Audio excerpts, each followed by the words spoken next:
Bonjour tout le monde, nous allons aujourd'hui faire le TD numéro 2 algèbre de boules. Avant d'entamer ce TD, je vous ai préparé un petit rappel de cours sur l'algèbre de boules.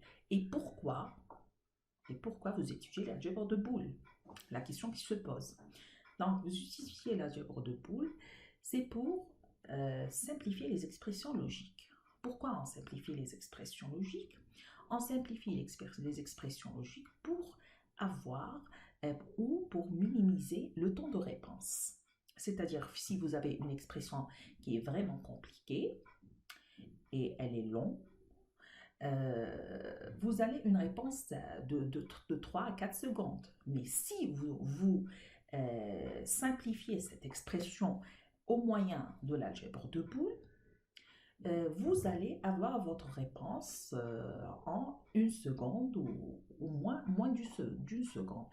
Et ici, le temps de réponse, en pratique bien sûr, en pratique, le temps de réponse joue un rôle très important, bien sûr.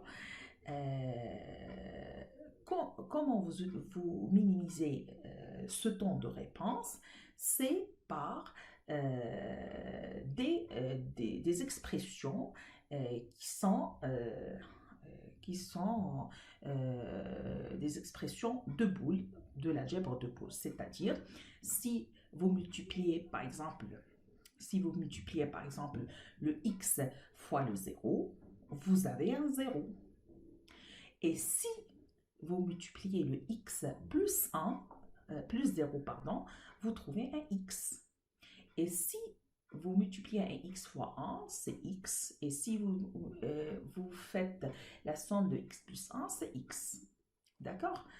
Toutes ces expressions, ils sont très importants. Je veux dire, ce sont les outils pour entamer le TD numéro 2. C'est-à-dire les personnes qui ne connaissent pas ces petites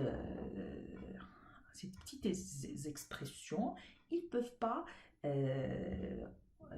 faire leurs exercices. D'accord? C'est-à-dire ces petites expressions, il faut que vous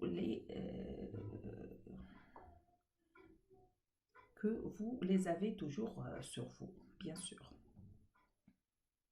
Voilà, j'ai même fait un petit rappel sur le théorème de Morgan. X plus y le tout bar égale à x bar fois y bar. On va voir ça bien sûr dans le TD.